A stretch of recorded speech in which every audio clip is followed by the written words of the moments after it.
So we're here at Sunkissed Organics with Sausage Burns, and we're talking about the Dirt to Delicious event coming up on Saturday, May 21st. We're going to start off the day with a planting demo. So people are going to actually be able to come out, get their hands dirty, and we're going to have these nifty little color bowls that we're going to take, and we're going to plant our very own pizza gardens. Some chives, some basil, some oregano, everything you can use to flavor your pizza at home when you make it. Chop it right off of your own plants. That's Spice awesome. up your pizza with some fresh goodness. So we're going to take our container.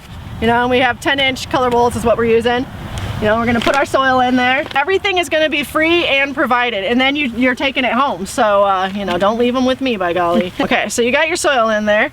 Okay, and then we got chives. We'll put them in on the side here. Chives are like in the onion family. So when you go to actually harvest those, you're just gonna, you know, snip them up and then mince them in, and it'll just give you a really nice onion flavor to it. That's not overpowering as if you put a whole onion in. This here is largely Italian basil. I use the Genovese variety just because it tastes better, I think, and it has a higher yield to it. We're gonna space them out so they're kind of even in like a triangle pattern. Okay. And that way they have enough room to grow. How big do they get?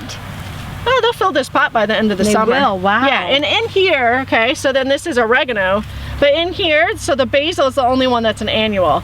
So if you keep this pot outside, as long as it has good drainage still, this will come amazing. back, your chives and your oregano, because those are both perennial. Wow. So they'll both come back for you. The only one you'll have to replace probably is the basil, and that's only if you have, you know, where the water can drain freely from it. But it has a drainage hole in the bottom. So once you finish it up, you're gonna have it like this, and then you go to get your, you know, your pizza or whatever you want to season. You can do you know, heck, tomato sauce and stuff like that right. too. You know, your spaghetti. Just make you just go and you clip it right off on the, you know, the basil. You're gonna pull the leaves. You just pinch them right off and, you know, slice them up.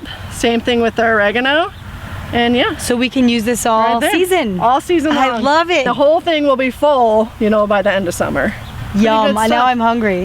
But you can do anything as far as like container gardening. So like these are where I did the romaines. Oh. Yeah, okay, so I took romaines and I just put them into, you know, I just got these containers and, you know, drilled some holes in the bottom. It's just for drainage. And then I went and I plopped them in there. And these guys were really small when I put them in, and they filled out probably in the last couple weeks. You know, and then there's chives. It looks beautiful. Yeah, it turned out nice. And then you can harvest it and you got a salad to go. So you can do anything in containers, which is really awesome. So, and you can move it around, you know. So like lettuces, they can't handle like the extreme summer heat. Okay. So you just take it and move it to an east or a north facing exposure where there's not as much sun and it's shaded during the day, and it'll go all summer for you. Second, we're gonna do plot your spot. So a lot of people are intimidated by a new garden or just even starting a new space on their own. So we're gonna go and help them to break down what you need to do to get started, to plot it out, and that way you have the right tools up for you before you go out and pick out your plants and start planting stuff. We've been planting a little garden for years, and I think I probably would find out that we've done it wrong. It's a lot easier when you draw it up ahead of time, so you don't go to the store and end up with like a truckload of plants for like a spot that can handle a wheelbarrow load of plants. Yeah. So this area right here is your own. This is the start of it. So I have this section. I did strip gardens this year. There's some over on the other side by the grapes, and then over by the hogs. Can you tell us why you choose a strip garden? I'm just I do curious. strip garden because I do square foot gardening. So when you do that, you take as many plants as you can fit into an area. It's French intensive gardening. So what the idea is, you make it 4 foot wide, because everybody can reach 2 foot. And by doing that, you're eliminating your need for real aisles. Right. So I can reach in once the plants are growing, and I can grab from this side or from the opposite side without compacting my ground that much, because I'm not really walking into it. It's pretty good stuff. And then the aisles, I can mow them, you know, and then as I mow the grass clippings, I let them go right into here. And then as the season goes on too, I'll go and I'll put my compost and all my, you know, manures and stuff from the animals, they'll go into that aisle. So then next spring when I till, I'll till that section, and then this will become the aisle. Right. Yeah, so it will switch. It has a whole full year to recover before I go and pull everything from it again. But what do you have planted? Could you tell us what you already have in the ground? Right now it's just, I got romaine over in this section, and there's potatoes that are just getting ready to actually start popping over in that section. Along the hog panel over here is gonna be sugar snap peas that are probably getting ready to sprout too. Really? Already? Yeah, they go pretty fast. The potatoes too? I didn't realize. I mean, I know I know potatoes go in earlier, but Well, I because they didn't can realize that tolerate already. frost. So, Right. and peas too. So you put them in the ground, and then if there's a frost, you don't have to worry about it. They can. I didn't know they that can handle a about little bit of a peas. frost. I didn't realize the peas too could Oh tolerate yeah, because that. peas so. don't like it when it gets hot. So you Yeah. gotta grow them when it's cool still. Yeah. So this garden that you're planting here, is this what you actually take to the farmer's Yes. market? Yes, everything I grow out here. So I usually do about 2,000 to 3,000 tomato plants, 75 varieties I put out here, all heirloom varieties. Summer squashes, I do usually about 3 varieties of winter squash because Wow. I co-op with 2 other farmers. We all do 3 varieties Mm-hmm. and then mix them together and separate out. And then beans will go in soon. I'm curious know. about your tomatoes. Do you cage yours? Nope, I stake them. You Every do? single one of them. Yeah. It takes How- usually July to September to stake. But how does it work? I mean, that you know. I take like those furring strips and I cut Okay. them down. I make a point on them and I do them. They're probably about waist high on me, and then I use old pantyhose, which I get my hands on as many as I can Really? find, because pantyhose are synthetic, and because of their makeup to them, they actually pull the nitrogen when it lightnings out.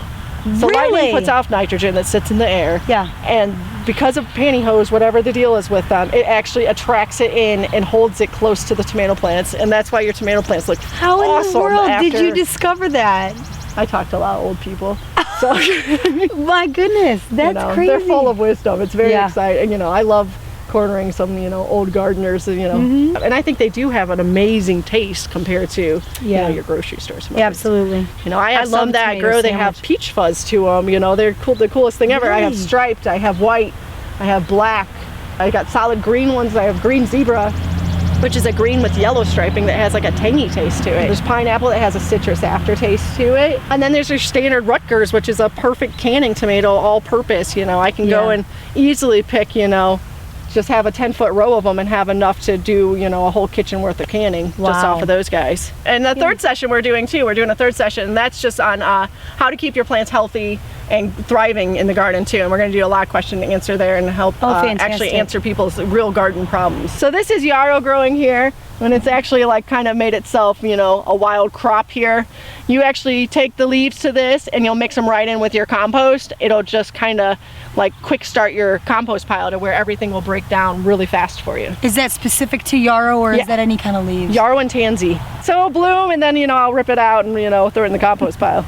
If the chickens don't eat it first. And you have a beautiful farm. Thank you. All kinds of stuff. I've gotten to hold baby chicks and baby ducks and pet the hogs. I have a petting zoo. It's so much fun. It is so much fun. And so if anybody has questions about this really cool method of gardening, or about your animals, or any of the things that Sunkissed Organics grows and sells and takes to the market, how can they get in touch with you?